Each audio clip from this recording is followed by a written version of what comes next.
All right, it's time for me. This is my first think tank. I'm very excited about my first think tank as I fill in for Vinnie Politan. Okay, we got Joe Avacci, our criminal defense and entertainment attorney, Kim Demecki, who's the, we like the white cream inside between the Oreo. That's what you are. And then Charles Mittelstadt, dear friend, criminal defense investigator.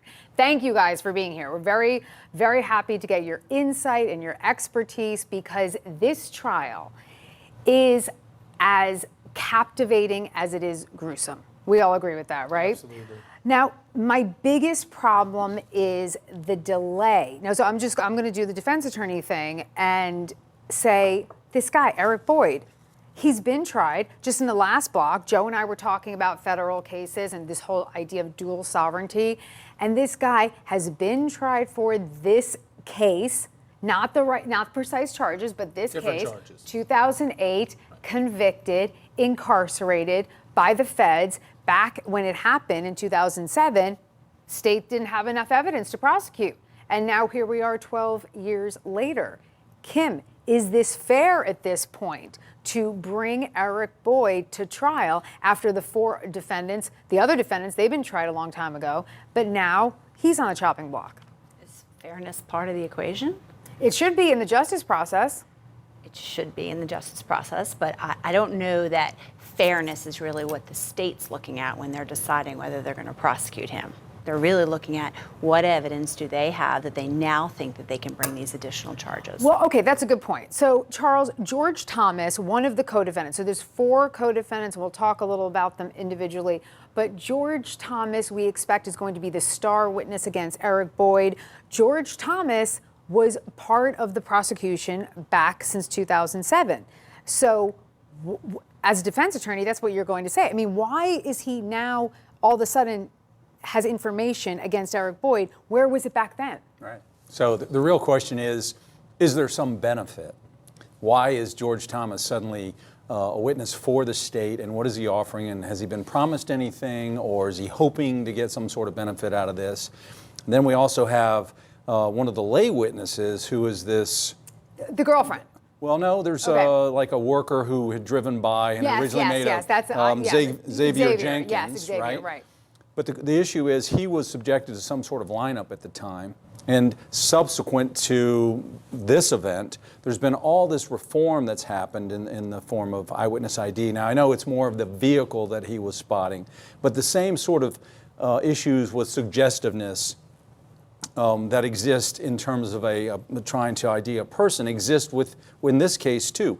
How much did law enforcement share with Mr. Jenkins about the vehicle that was at issue in this case?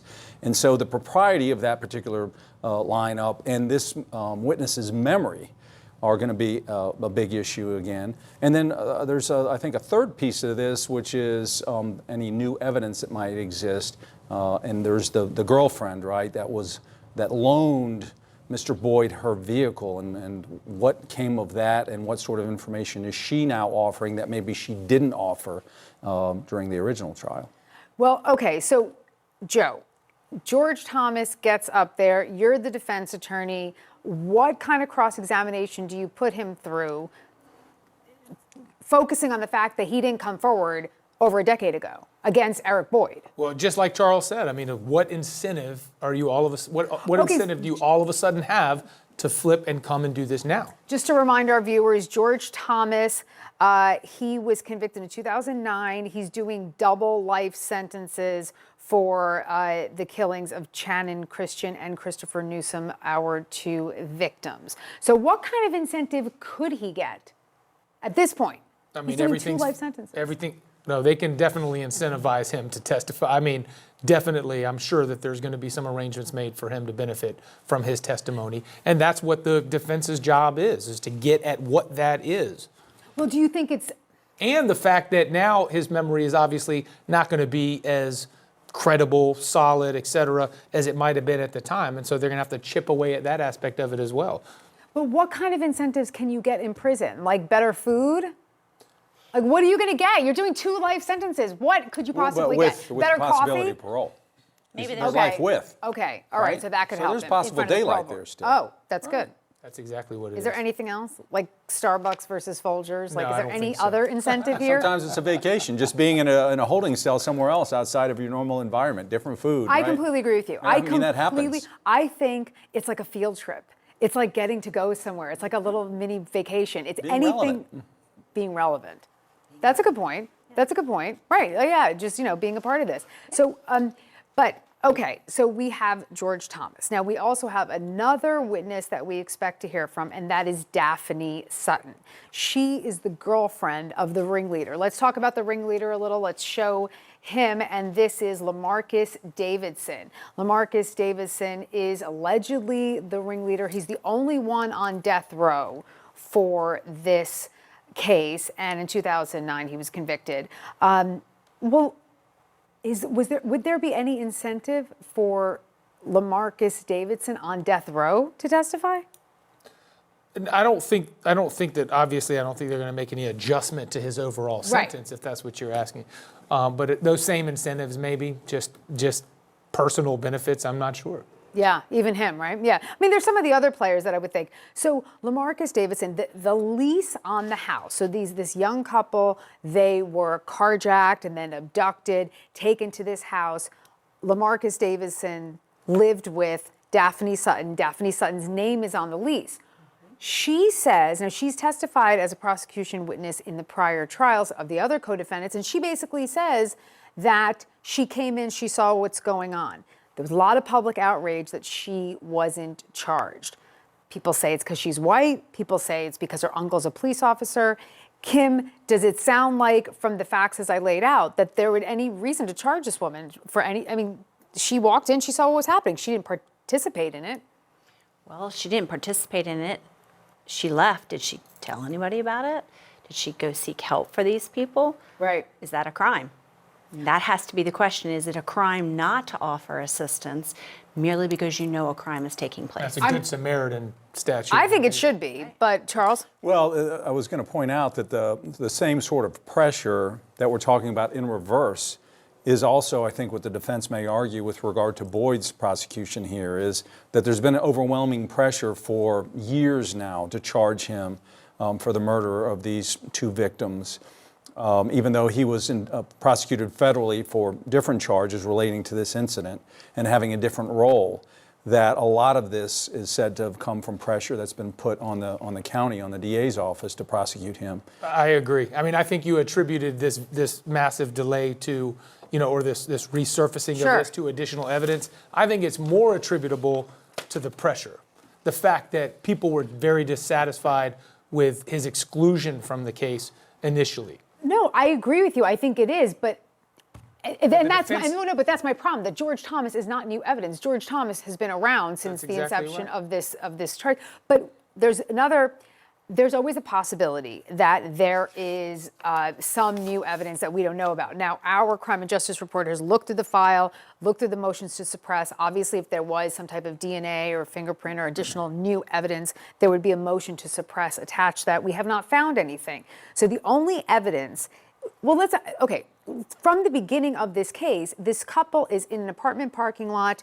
They are hugging and kissing. A car pulls up.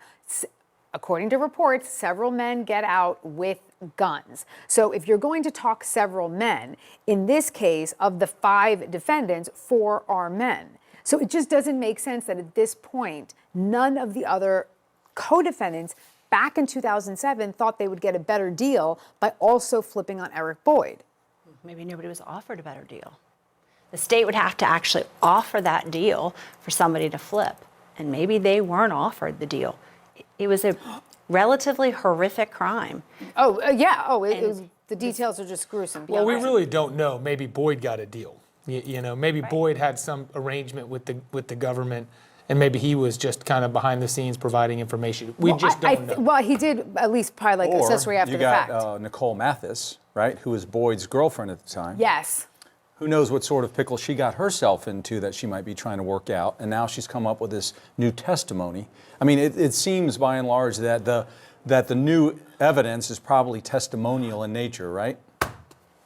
We need to give him a prize. Does we have a prize That's why to I give pay Charles him Middlestead? a lot of money. Charles Middlestead, that was a great, oh my God, I'm loving this right now. I love having a think tank. Why don't I get one during the day? Okay, no, that's great, you're right, because it's not like you could do a motion to suppress Charles Middlestead's testimony, you know, that's great. Okay, you get the prize. It's evolving. Charles It's evolving testimony. like it. Yes, I think that could be that could be the key. We have to expect that we are going to see a witness that we do not know about. Right. Well, what witness should be on the witness list?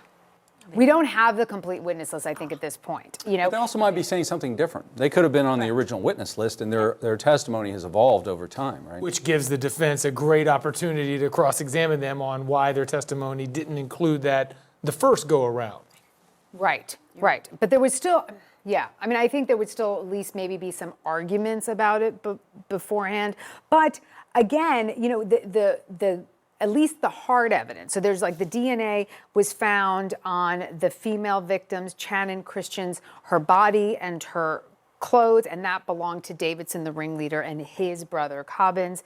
And then the fingerprint that actually started this entire investigation was found in her car, and that belonged to Davidson. So, you know, there's never been really physical evidence tying Boyd to the crime. It only actually tied two of the defendants Right. to him, right? Yeah, But there's exactly. also been evolutions in DNA technology. You have touch DNA, you have the ability now to derive DNA evidence from much lesser samples than you did back in 2007. Absolutely.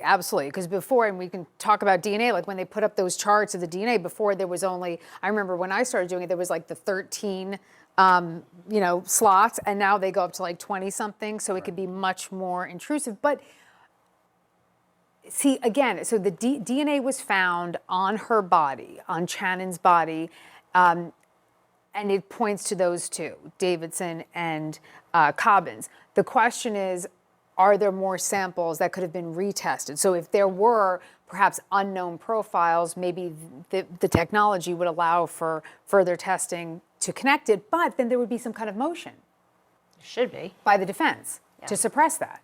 One would think that there would have been a motion to suppress that evidence.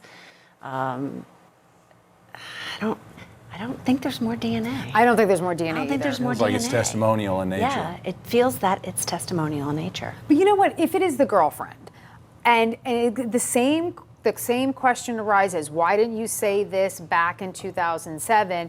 And her credibility is going to be chopped away by the defense attorney.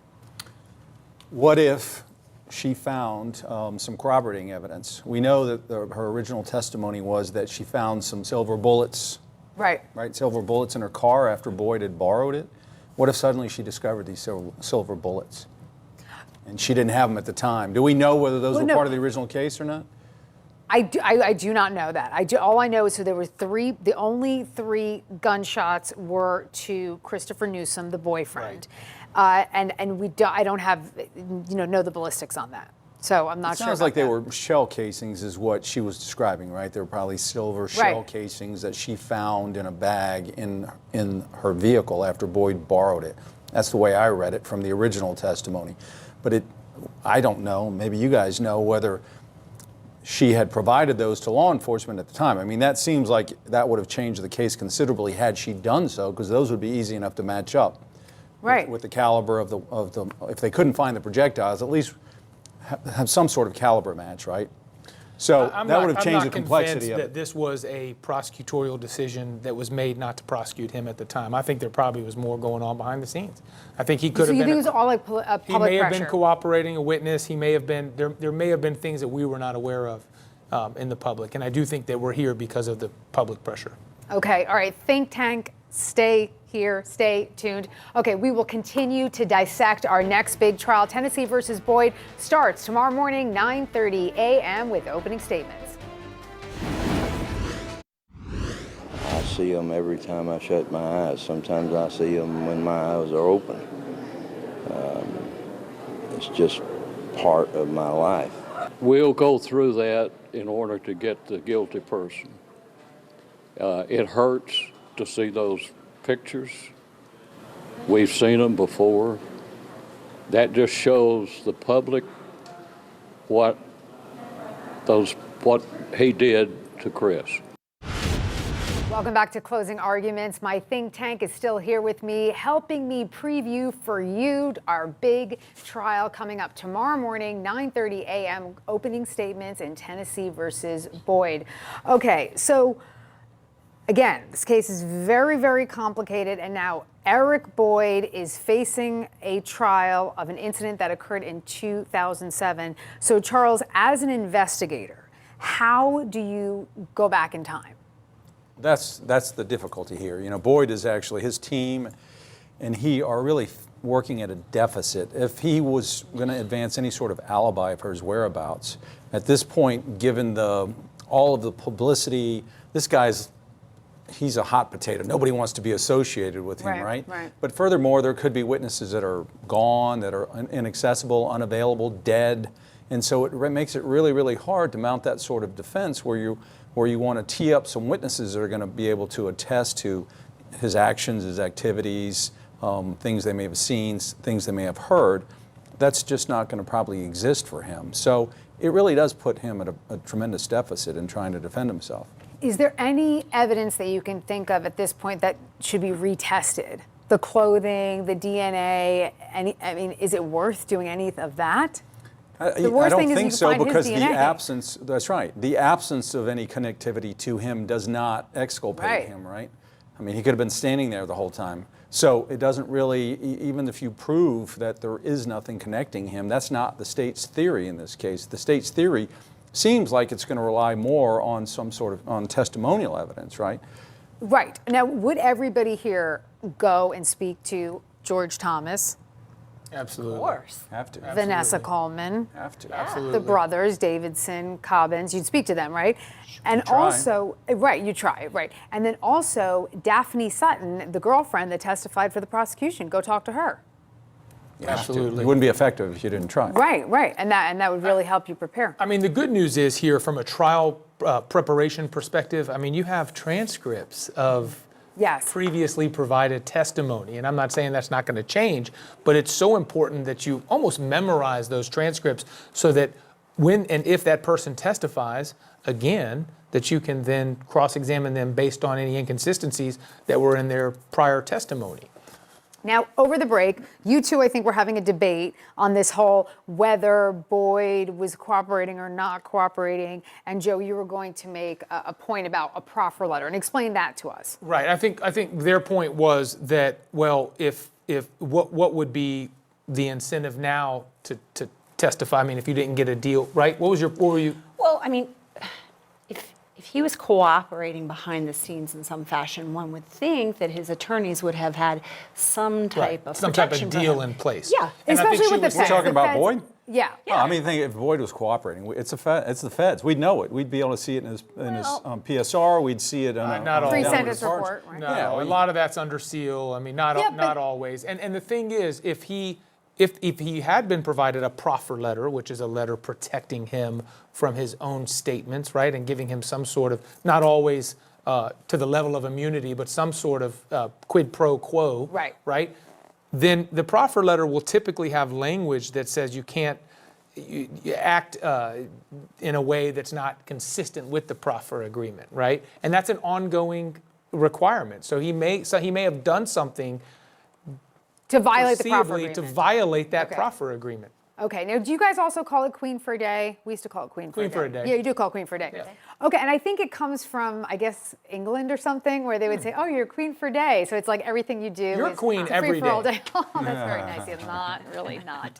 Okay, but I think, that is the concept. It's like this free pass to really not get in trouble and be free and speak right. about it. So It doesn't protect you from prosecution on the things they already know. And that's kind of something that a lot of people don't understand. What it's doing is it's protecting you from disclosures about information that they were unaware of prior to the proffer session. But as you sit here now before, we are on the night before, the eve of this huge trial, do you think that he was cooperating at some point with the feds or the state? I think that there has to be some reason that he wasn't prosecuted initially. I just didn't think there was enough evidence. I know, but that's why George Thomas is bugging me so much. I think he kept his mouth shut. My sense is more he just didn't put himself there, and they just didn't have enough evidence. They had connectivity with two for sure, through DNA evidence. And then I think George Thomas actually puts himself there through his own statement. Yeah, he right? admits to it too, right. So those were slam dunks. I mean, those were no-brainer prosecutions. He was a horse of a different color in terms of the where, situationally where Sure. he But was. then they've got the girlfriend's testimony saying she found these casings in the car. Yeah, But maybe they how couldn't it's gonna play. corroborate that. Right, maybe back then they couldn't. Maybe there's something else that's come up. Okay, so before we go to break, we have to talk about this. It's just that I don't even know where to put this in the context of this case, but it's a little bit of a salacious detail, and that is, and because part of this question of why 12 years, why is this all taken so long, and the Knoxville News Sentinel reported in 2011 there was a drug scandal surrounding Judge Richard Baumgartner, who presided over 4 of the defendants' cases. Baumgartner had a history of drug addiction to prescription pills and regularly took the bench while high. He was reprimanded and removed years after. But so many of his trials had to be looked at, and so for the defendants,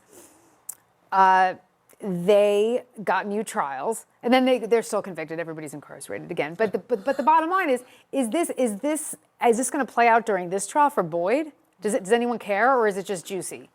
It could potentially. It could be in the same vein as why we're here, because of the pressure, right? These defendants all got all this publicity through the first trial, and then they're tried a second time because of this judge who ultimately becomes a convicted felon himself, and then perhaps the sentiment grows for Boyd to be prosecuted because they keep, this thing drags on for years and years, and it's sort of all part of this narrative that he must have had something to do with it. And so that may be a theme that the defense sounds, right? But I think it's just juicy. It's just juicy separate. Just Separate juicy apart separate. juice. Separate apart juice. But, okay, now because it's taken so long, is this jury going to be able to divorce themselves from the gruesome, horrific, disgusting facts of this case? How can they? And wait, because you're looking at Eric Boyd, and the jury will know that 4 co-defendants were convicted, incarcerated. 1 is going to come and testify. So at this point, they could look at Eric Boyd saying, why are they bringing these charges against this man now? It's great. Yeah, it's great for the defense. I mean, the argument is misery loves company, right? Right. But I think Eric Boyd has a shot. Oh, absolutely. No, absolutely. Do you agree? I do. I think he has a very good shot. And more so because it's happening now. Of the time element. Right? Absolutely. I mean, they tried 4 defendants not once but twice, and he's noticeably absent from that prosecution. And here, 12 years later, they're prosecuting him. I think the jury's got to know too. I mean, I think logically they understand that the families must be supportive of this, if not in pushing this prosecution entirely. Because if the families weren't on board, there's no way they put these families through this again 12 years later, right? I mean, realistically, if he was sitting side by side with those other defendants, his chances of getting convicted, not just because of the time frame, but just that association. Oh, of course. And that's why we move to sever so often, because we don't want our client sitting next to guilty murderers. But what is confounding is how these defense lawyers for the other 4 got them all severed. Right. I mean, that was a big win. Huge because in win. these type of cases, prosecutors, they will do everything in their power to put everybody together, especially this set of facts to explain the narrative and everybody's role. But in the motion to sever, there was perhaps at least an argument that one guy was going to point to the other guy, and that's how they were going to get severance. Because and then they all, I mean, that they were all convicted, even though they were tried separately. Yeah, but there was also significant evidence against the other 4. There was DNA evidence. Yes, there was a lot of evidence. I don't know. We're going to see what's happening to Eric Boyd. Think Tank is staying here. We are going to move on to our next big trial, Florida versus Draca. Closing arguments continues at the top of the hour. I'm Yodita Walde. As a defense attorney, I fought for my client's constitutional rights. As a prosecutor, I worked to convict the guilty. On CourtTV, you and I will hear both sides. An innocent ant has been falsely charged. Examine the evidence. He is in fact guilty of murder. And uncover the truth together. The all-new CourtTV, your front row seat to justice. justice. It is not right at all. Jacobs was the first person Michael Dryka confronted after she parked in a handicapped parking spot. Surveillance video from the store shows McLaughlin leave to defend Jacobs. Moments later, he shoves Dryka hard to the ground. Dryka then pulls out a gun and shoots McLaughlin square in the chest. Dryka told detectives he was in fear after, quote, being tackled to the ground, and that after McLaughlin made a, quote, twitch towards him, he fired in self-defense. Michael Dryka initially wasn't charged by the Pinellas County Sheriff, citing Florida's Stand Your Ground law. Nearly a month later, Dryka was charged with felony manslaughter. Dryka's history in uttering racial slurs will not be allowed in the courtroom. But one past incident will be allowed. Ricky Kelly explained to the judge today that just months before the fatal Marquise McLaughlin shooting, Dryka confronted him and threatened to shoot him after he parked in a handicapped parking space. That he is a dangerous man. He is a vigilante. He's a wannabe cop. It's still ludicrous how you can claim that you're in fear of your life, but yet you approach and start the confrontation. From church, a march in the streets, to a rally outside the store where Marquise McLaughlin was shot and killed. He was loved by a lot of people, but just to see how many people that actually came out, you know, just to show their support, show him love, overwhelming. Overwhelming. He could have walked away with a bruised ego and a bruise behind. Instead, he took a person's life. Welcome back to Closing Arguments. I'm Seema Iyer in for Vinnie Politan. The next huge trial on our docket is coming up in 2 weeks. It's going to be on CourtTV. It's going to be gavel to gavel. And let me tell you, you're going to be reminded of George Zimmerman, Trayvon Martin, Stand Your Ground. All of it is going to come back to you. You heard some of the facts of this case, but we want to show you the entire surveillance video of the shooting. Now, we're going to warn you, it is graphic, and this could be upsetting to some viewers. But we're going to take a look at this video right now to give you a more complete view of what is happening. Now, that's Michael Dryka. Screen left to the left. Okay, the car that is parked in the handicap spot. He looks at the license plate. Okay, you see that. Now we're speeding up the video here for time purposes, and now he's confronting the driver, Marquise McLaughlin's girlfriend, and the mother of his children. Now, as we continue to watch, we know someone inside the store alerts Marquise that something is going on outside. He comes outside and immediately pushes Michael Dryka, there you go, to the ground. Marquise begins to step away, and that's an important fact here, as Dryka pulls out his gun and fires it, hitting him in the chest. He doesn't go to the ground immediately. He goes inside the store, and unfortunately, that's how he passes away. And that's how we've gotten to where we are. I want to get my guests in, my think tank still with me on watching that video. It almost doesn't look real. Like, it looks like we're watching something on television. It doesn't look like that's actually happening. I agree, and it's unfortunately it's a tragedy all the way around. It certainly, you know, as we sit here and look at it in the rearview mirror, it could have been handled so differently. But from an analysis perspective of the case, I mean, I think it could go either way. So, Charles, you know, this guy, he was called, I think we saw in that piece earlier, you know, he's called like a wannabe cop. And, you know, I remember from just the times I practiced, like any time we had a case with, in New York, the NYPD, they call auxiliary police officers. And they were all like a little bit off. They were all like wannabe cops or buffs, we called them, and they would almost get themselves into trouble. Again, reminding me of George Zimmerman. Absolutely. So this guy, Dryka, was this self-proclaimed surveiller of handicap parking spots. I think that's just going to turn the jury off. Oh, big time. And he even made a spontaneous statement at the scene about the fact that, like, this was his pet peeve, right? The fact that people parked in handicapped spots. And now we're going to hear from a witness who, I think they dealt with this in a pretrial hearing, of who had a similar experience with him. In that particular case, he didn't actually fire a shot. But, you know, it's unfortunate for him because he may have legitimately been in fear of his safety. We don't know. And this is, I mean, here's the thing, Seema, I would argue that if you were to do that to a law enforcement officer, bump them and knock them to the ground with that level of force, you're probably going to get shot. Yeah. Okay? So, you know, what's the standard there for being in reasonable fear for your safety? And potentially this is where a human factors expert comes in to explain, like, we can't reasonably and accurately put ourselves in his mindset, in his shoes. You know, the other thing I think they're going to argue is that it was a restrained shooting. It's a single shot. He didn't chase him down, but it's a very close call. And then what is the racial component I want to to get this? Is there into one? stand your ground because I think that's a really important part. Let's just watch a bit of Drake's interview with the police when he's telling his story. So you're on the ground, right? I'm on the ground like this. Okay, how far is the guy away? Front of the car. He's at the front of the car? Front of the So he's on car. that sidewalk, kind of curved area? No, he's in front of the car, off the sidewalk. Okay, right on the edge? You got it. So how far do you think he's away from you? I might have been right at the edge of the back of the front door. Of the car? Correct. Okay. All right. So he's up by the front tire? He's up by the front tires. Now further than that, man. Further than this?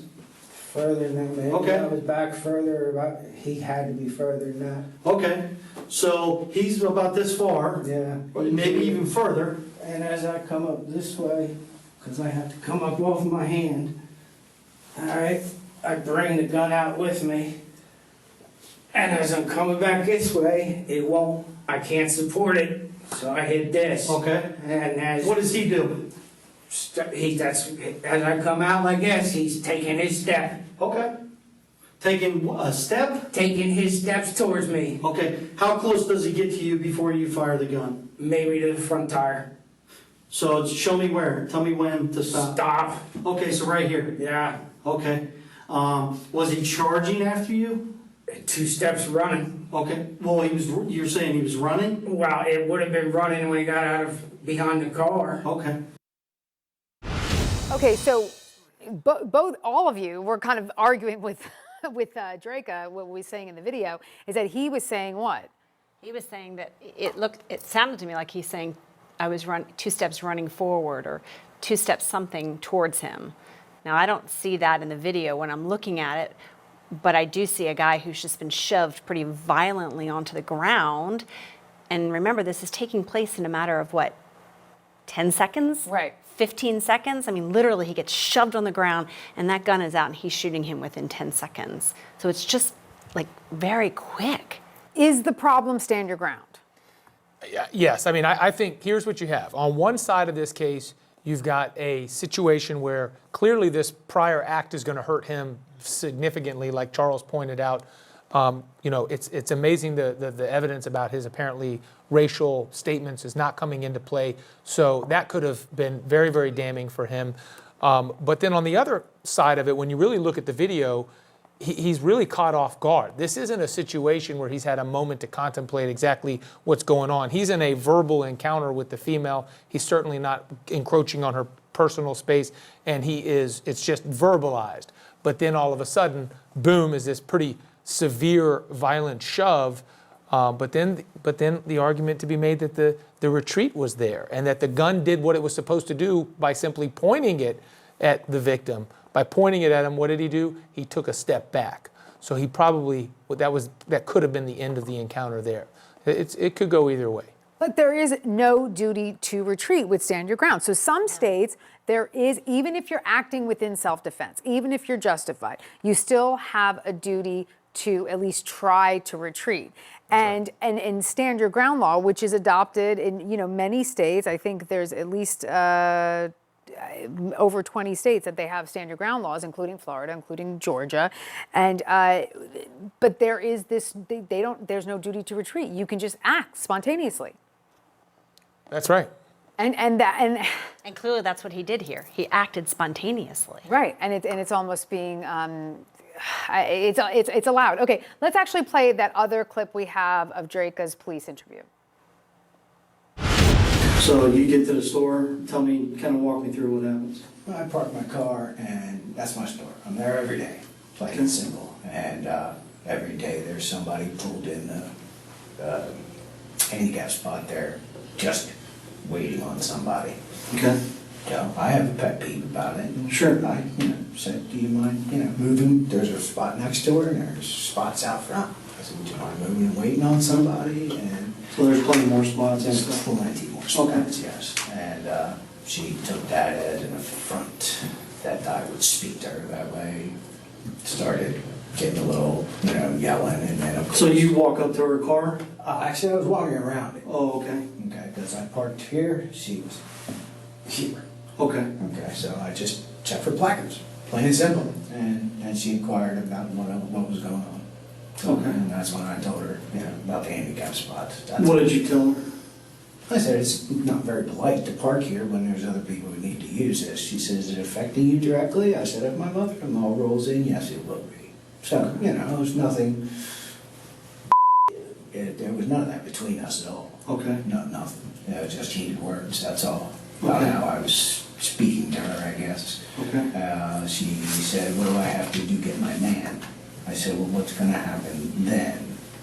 And a little more arguing back and forth, and I never saw what hit me from. She was the driver of the car? She was in the car, yes. She was the only person in the car. All right. That I know of. You didn't see anybody else on the car? Tinted windows, almost dark, Okay. couldn't see through it.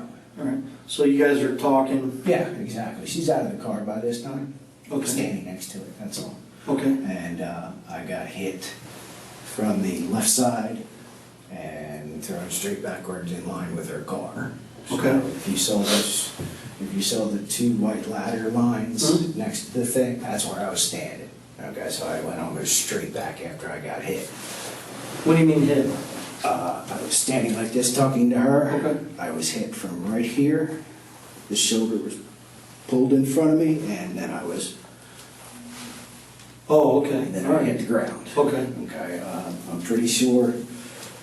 We'll get somebody to take pictures of all this. Yeah, I'm not worried about that too much, but I'm pretty sure I landed my wrist under my gun. Actually, that's how I landed, because that's hurting like a now. So you landed on the pavement? Oh yeah. Okay. I was on the ground.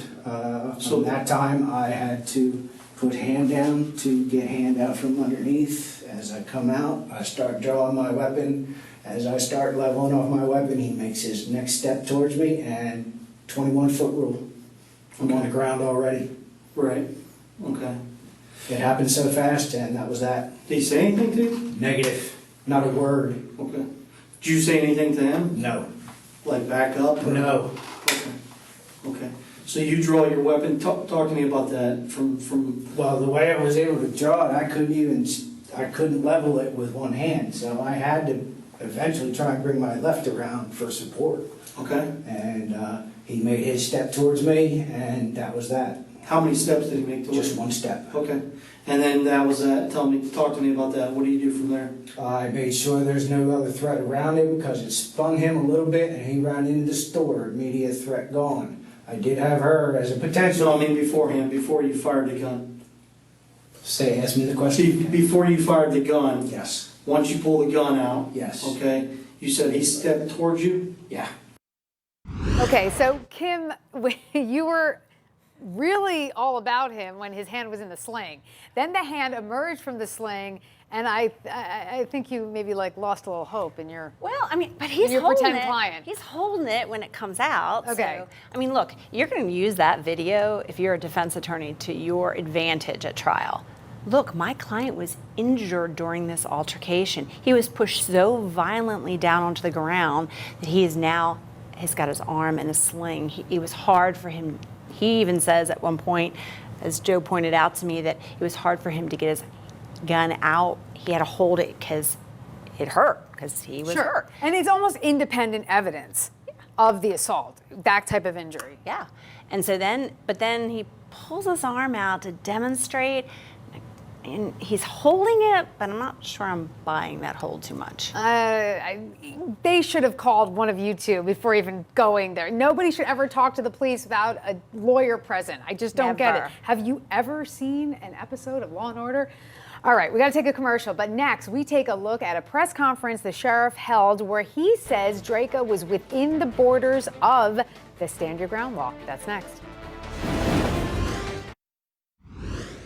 Between the time that Drake goes to the ground in the time he shoots. It's a count of 4 seconds. It's a count of 4, no more than 5. It's a very short amount of time. And what he claims, and you can tell, it's a violent push to the ground. This isn't just a shove. I mean, he slammed him to the ground. And he said when he's on the ground, because he's in fear, that the next thing that's going to happen is he's going to be re-attacked by McLaughlin, and he felt that he was at peril and that he needed to shoot to defend himself. The law on stand your ground is clear, and the Florida legislature has spoken on this, and the Florida legislature has created a standard that is a largely subjective standard. This is not an objective, what I would do, what you would do, what the public would do, what somebody else would do.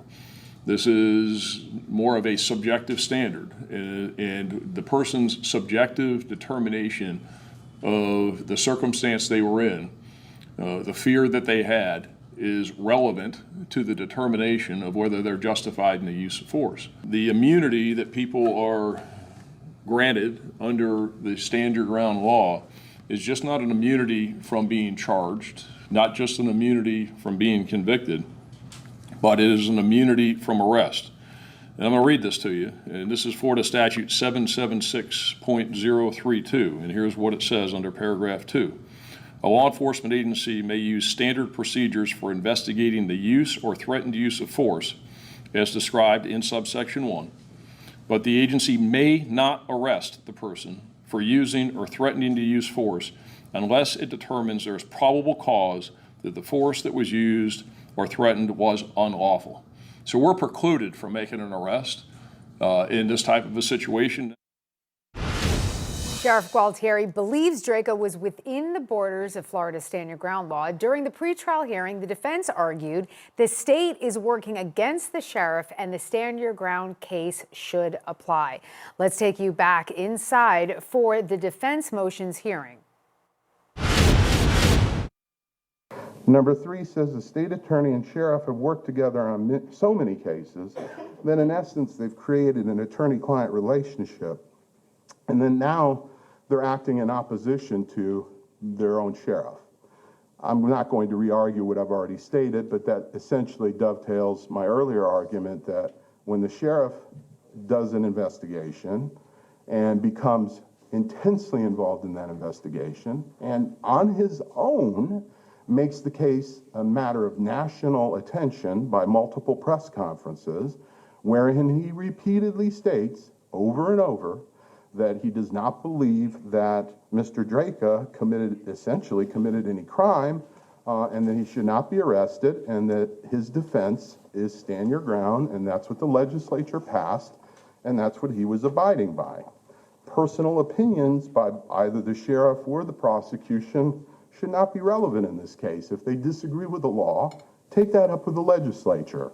Interestingly, there were attempts to take that up with the legislature, which were flatly rejected by the legislature. There have been no modifications to the stand your ground statute, and to my knowledge, there are none pending or intended. So if the legislature and the people of the state of Florida are satisfied with the law and the way the law currently stands, why is this man being prosecuted? So again, there's a suggestion of bias, there's a suggestion of influence, and a suggestion of unfairness for all of those reasons. Number 4 is race baiting and lies created an atmosphere that deprived the defendant of his right to bring the stand your ground defense and depriving him of his due process.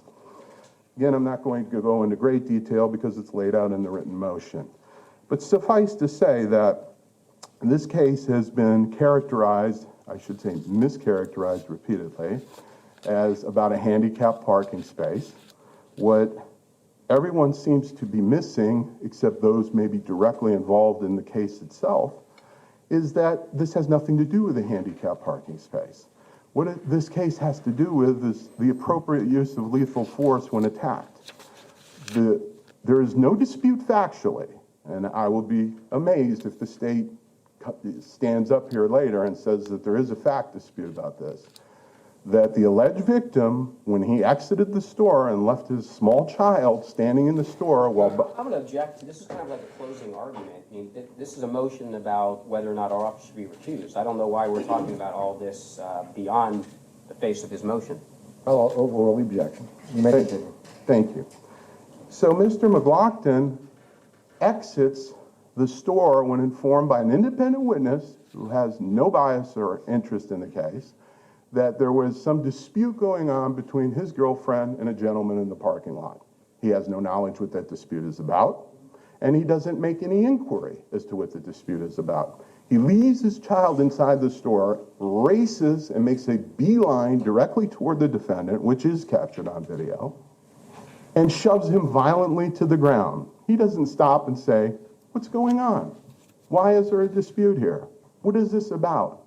He had no knowledge about any handicapped parking space issue.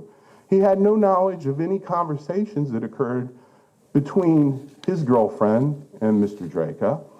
He decided to violently attack someone without having any information prior to doing so. So the case has been consistently mischaracterized by the state as being about a handicapped parking space, a gentleman who's itching to use his gun, all of these characterizations that are completely untrue. And again, it shows that they are being receptive to the bias from the outside influences.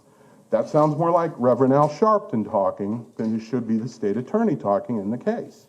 So we think for that ground that the court should also disqualify the prosecution in this case. And Your Honor, based on those reasons, we would respectfully request that the court grant the motion. I find it interesting that the state is taking a position of such vehement opposition to being removed from the case, because that almost in itself also suggests their interest and bias in the case, because why would they care if an independent prosecutor came in and took a look at the facts and maybe came up with a different decision than what they did? Maybe they're worried about that. So I think in totality, there is a strong suggestion of bias and of all the other reasons that I previously stated. Thank you, Your Honor. Thank you. Okay, my think tank is totally in the tank for the sheriff, and they're very disappointed in me that I've given them the breaking news that he's not allowed to testify. So, Kim, you called him your star witness. Your star witness I'm watching. And I've crushed your dreams, Kim. I've crushed them. Totally destroyed me. Yeah, sorry about that. I can no longer call him as my star witness. Okay, so they did, the part of this whole pretrial hearings that we're showing our viewers, and the argument was, so he just watched the video. That was the only role the sheriff played. Right. He gave the press conference, and the argument, part of the court's argument or reasoning was that he would only be able to testify, or they were trying to get him to testify as an expert as opposed to a fact witness. And that's just not proper. That wouldn't be proper testimony. Also, and I think you alluded to this when we were debating it during the break, and that is the fellow officer rule. So, you were saying, okay, if your subordinate investigators give you the information, you're the supervisor, you're able to rely upon that and make decisions on whether to arrest. And the lawyers argued in their motions, okay, this is the fellow officer rule, which is a complete real thing, and you can rely on another officer. Mm-hmm. However, the judge is saying that is not an evidentiary rule. So the sheriff's out.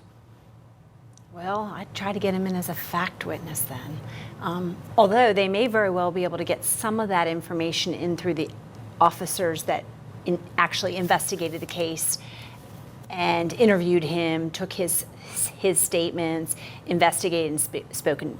They actually talked to witnesses at the scene. They gathered the evidence. Those witnesses may very well also be able to give some of that testimony. Okay, so what was the most compelling part? It was the 4 seconds, the feeling in peril. Like, what did you, Joe, why did you find him so? Right. It's just his presentation is so just sort of methodical and by the book, and he's explaining that the purpose of law enforcement is to follow the intent of the legislature, and that the legislature set up this very subjective standard. And here's why we're not prosecuting this person under this subjective standard that we've took an oath to enforce. And you were talking about this whole human factor with respect to the subjective and objective standard. So the subjective part is, how were you feeling? Were you in fear?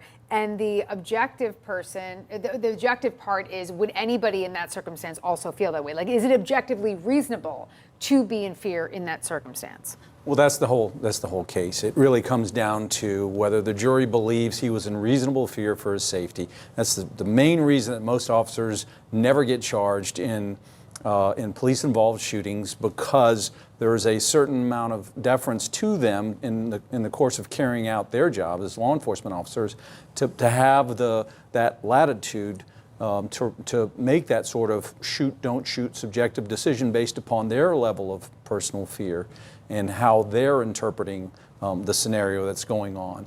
And this is the same situation. And so it is a human factors sort of issue. But you can still, even if you can't call him, you can call another law enforcement expert. Which is what Kim's saying. Right? And actually, just as Kim said, to make that a very, very significant part of the cross-examination of every single officer involved in the case. You investigated this case early on. You were aware that this case was To be continued. We're staying on this. So much more to discuss. Next up, a detective fired over showing up to a crime scene under the influence. Yikes.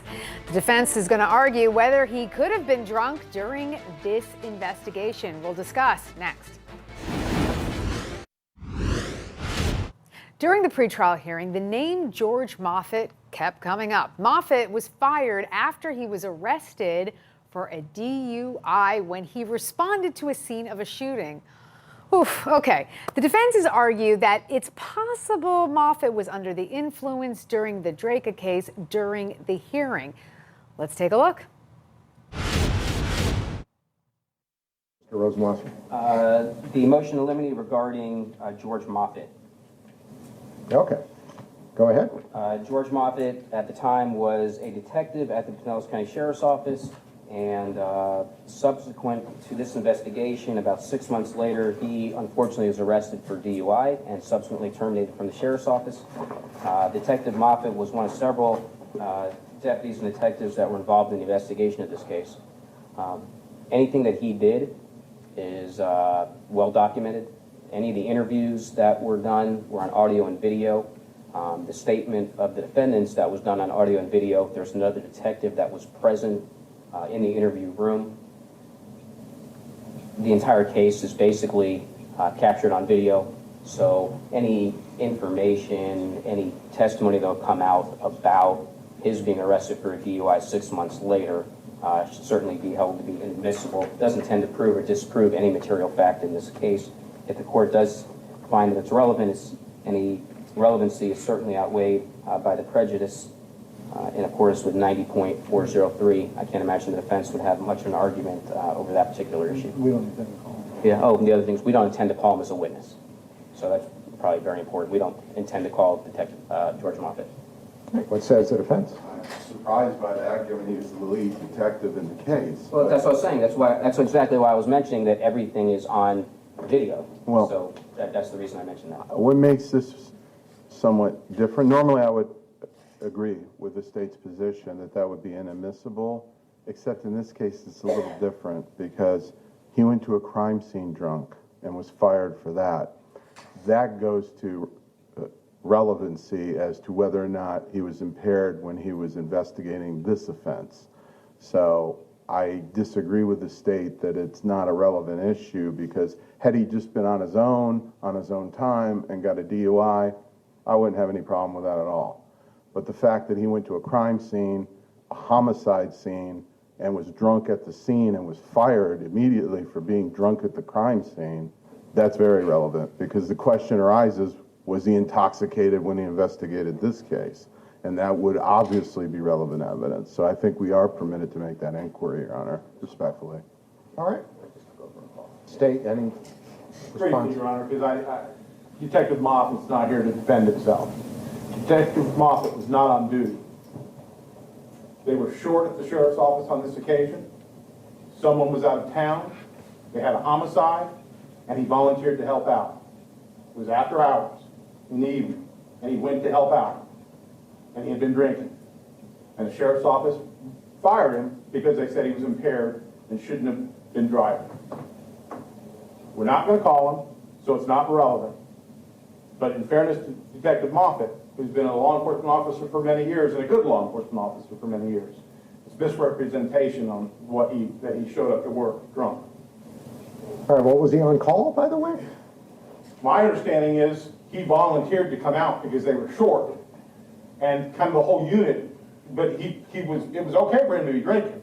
He volunteered to come out and help out because they were short at the time. People were out of town, and he volunteered to help out. But he came out there under the influence, according to the sheriff's office. That's true. But he wasn't drinking on the job necessarily. And to say that he was drinking in this case, nobody's ever made that allegation before. He's on video. You can see he's not at all. Doesn't slur his speech, doesn't do anything. He conducts part of the interviews. Okay, the think tank is so riled up. I feel like we're watching this hearing live. I feel like we're all in the room there because you guys are just, okay, this is great. But let me just, before we comment, let's talk about the ruling. So the judge is allowing the detective to testify. The alcohol use, his alcohol use, is not admissible unless there is evidence that he was under the influence while working that day. So then it would be obviously be the other side's responsibility to investigate that. How would you even investigate this? Well, I'm a little concerned. First of all, Okay. the initial investigation resulted in a non-charging decision, right? So do you Right. really want to attack the investigation? Now, we may not know everything, but if this detective was involved in some interviews, I have to assume that maybe the interviews weren't favorable to the defendant, and that's why they're trying to attack it. But you can always go back and re-interview those folks. So Right, I'm a little unclear as to why they're attacking the But detective. by the way, I think under the influence, like having one drink is different than being intoxicated. Having two drinks, every person is different. How much alcohol they can take is different. Their response to alcohol is different. So how significant is this?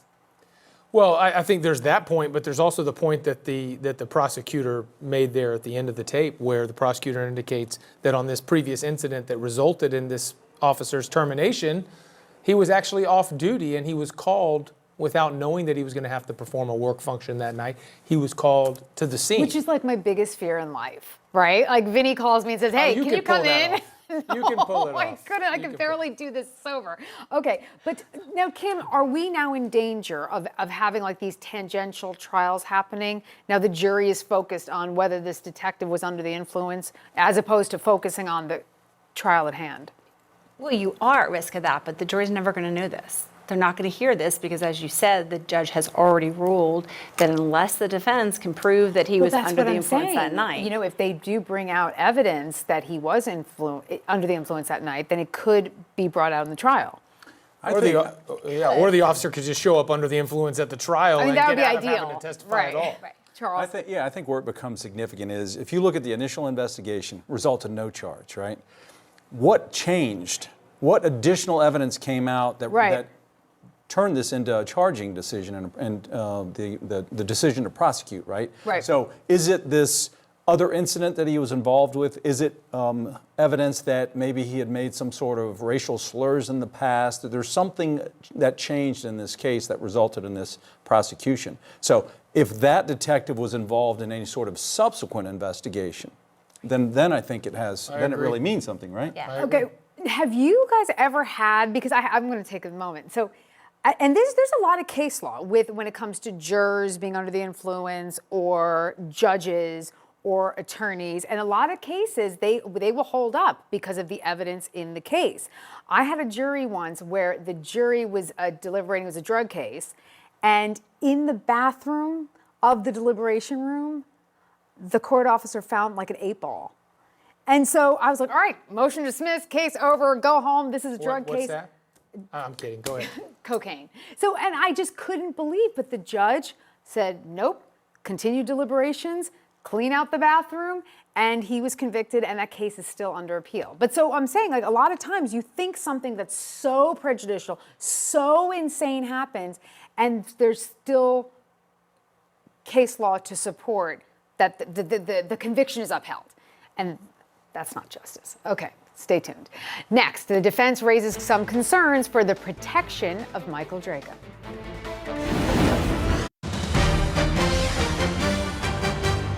Breaking news, new charges for R. Kelly, this time out of Minnesota. The singer is now charged with 2 counts of prostitution with a person under 18 years old, according to the criminal complaint. The woman contacted police in January to report an incident that occurred back in 2001.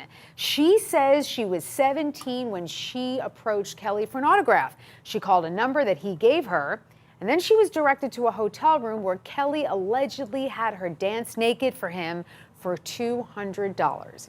His attorney, Steve Greenberg, tweeted a short while ago, calling the charges a complete abuse of prosecutorial discretion. R. Kelly already faces sex crime charges in Illinois plus New York City. Okay, now back to Florida versus Drake, our big trial that we are following, and it starts August 19th, gavel to gavel, folks. Okay, so now the defense has raised certain security issues. Let's take you back inside the courtroom to watch that argument. If I could approach, Your Honor. There's been security issue concerns, and I've spoken to several of the bailiffs.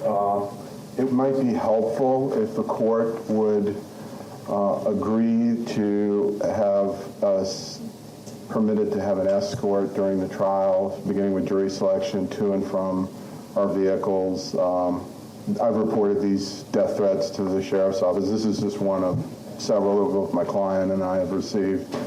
It's a little disturbing. He's also asked if there's a possibility that he could be provided some protective vest just coming in and out of the courtroom. I think if you order it, the sheriff's office will have no problem with it. It's just something I think that has to come from the bench as opposed to initiated on their own. Well, I mean, this is the life we have now on social media. I mean, the people will say all kinds of things, and obviously they do.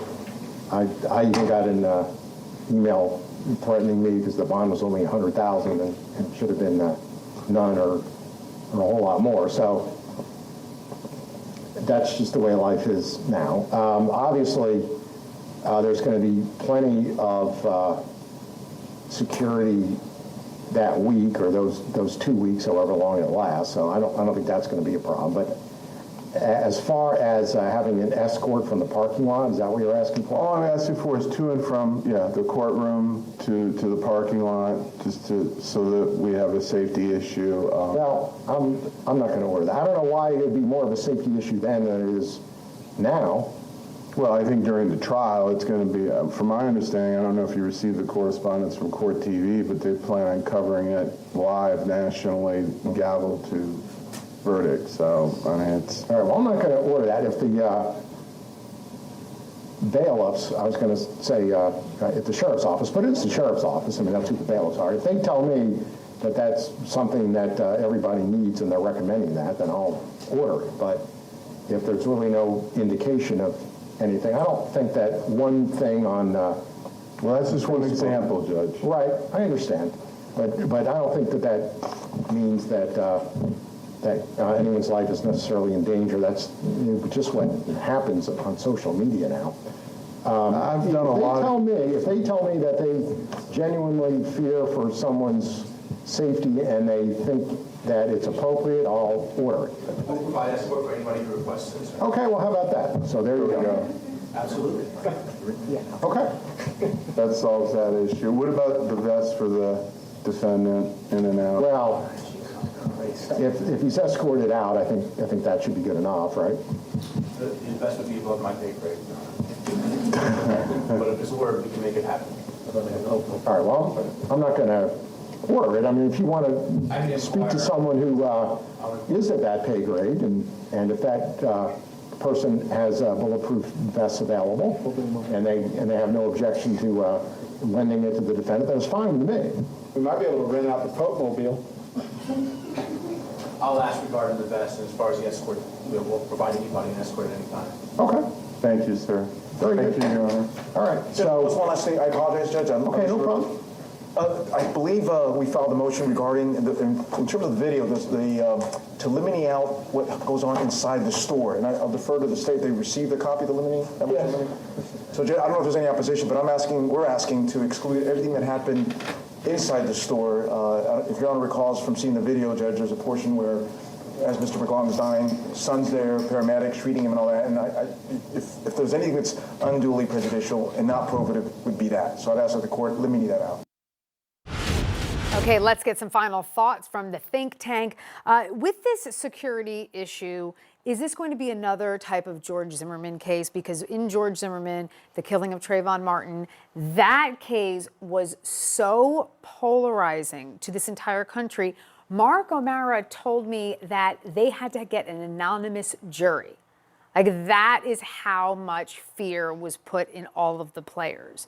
Is this going to be another George Zimmerman? It could be. I think there's two big distinctions. George Zimmerman, first of all, it was far more egregious in the sense that he went after the victim. He pursued, is it Trayvon Martin? Yeah. And Kid. so it was. I think there was a much bigger percentage of the population that found that very offensive and criminal, in fact. So I think that's why I got the. But then the other aspect of it is the fact that this is such commonplace now. We're seeing so many of these cases, and they're not as isolated maybe as it was when the George Zimmerman case arose. Oh, absolutely. I think George Zimmerman kind of like changed the landscape. Well, and it's expanded to law enforcement as well. I mean, now a lot of these cases involve law enforcement, and so where to draw that line for law enforcement is obviously a little bit different. The defense attorneys, to me, they might actually be a little bit afraid for their own safeties because their motions seem to be focusing on escorting them to and from their cars from the courtroom. And so I do think that there might be some serious safety issues in this case. Really? I do. Oh, I did not pick up on that, but I think that is a huge problem because I know just from being around dangerous clients and having been, as a defense attorney, attacked in court by clients, you just can't defend someone if you're scared of them. Well, I don't think they're afraid. I don't think the defense attorneys are afraid of their clients. Right. I think they're afraid of potentially I'm sorry. in the community. Like protesters and people coming in. Listen, this case has the potential to be racially charged. I mean, it's captured on tape. You have even though the victim in this case commits an assault, he steps back. And so nobody, the public is getting tired, I think, of seeing these shootings, even though there was an escalation that didn't need to happen on both sides. But nobody wants to see somebody act like a cowboy. And since this happened, so this was before CourtTV relaunched, I was in local news in Ohio, and we were covering this. Like, everybody in the country, and this happened in Florida, so everybody in the country has been eyes on this. Which plays into the safety concerns. I mean, having handled cases that are highly publicized, and you get hate mail. I get what you were saying. Saying that I should die because I'm representing somebody that they feel very strongly should. I'm so sorry that happened to you. And you know what? What are you going to do? Like.